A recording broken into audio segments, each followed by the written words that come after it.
hello guys ngasi video अनोब पुदन लाए मदुदि अखोगी domicile income certificate OBC certificate हाइबा सर्टिफिकेट मैम जे कोगी एसडीओ दा चलगदि थाजंगरबा दुगा इंप्रूव तौरबा तौद्रबा हाइबागी वीडियो दो मैम की मफुना सि उचगे तो मओंग अनि उतके अहमदा इंप्रूव तौद्रबा उतके अनि सुदे इंप्रूव तौ उचगे तो मैम हम मक्ता अखोगी सिगी क्रोम जिदा चंगबिरो क्रोम दा चंगबा मतुंगदा सिदा मणिपुरी कास्ट सर्टिफिकेट थाबिरो अगर वेरीफाइड प्रिंट सर्टिफिकेट ई सर्विस मणिपुर सिदा चंगबिरो सिगी वेबसाइट सिदा चंगबिरो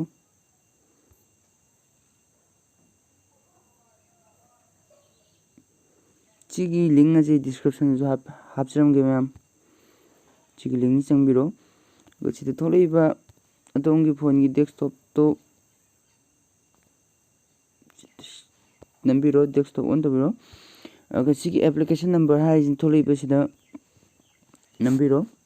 दोंगी एप्लीकेशन नंबिरो नंबर दो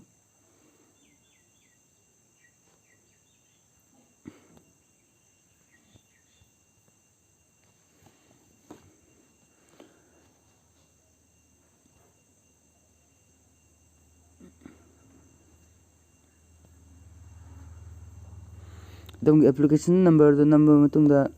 सिगी सर्च सिदा नंबिरो दुगी सर्च सिदा तौरबा मतुंगदा सिगी प्रोसेसिंग से चलगनी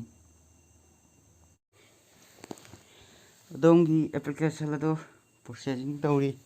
हाना सिदा थारे इंप्रूव ते थाद्री सिनी हुजिक मैम फुमदा उच्चरिजे दुगा इंप्रूव तौरबा मा खंगारगना सिदा कोगी एप्लीकेशन नंबर दो नमो दुगा सर्च तौरो सर्च तौरबा मतुंगदा सिगी डाउनलोड एप्लीकेशन से थोलानी दुगा डाउनलोड एप्लीकेशन से थोला मतुंगदा सि डाउनलोड नंबिरो डाउनलोड नंबर मतुंगदा सिगी do you want to download हागा डाउनलोड ता थोलानी दुगा सिदा डाउनलोड नंबिरो सिगी डाउनलोड मतुंगदा नंजे सिगी वेबसाइट ते पुसरानी अगर सिजे प्रिंट तौबिरो अदुबु सिदा प्रिंट तौरागा सिदा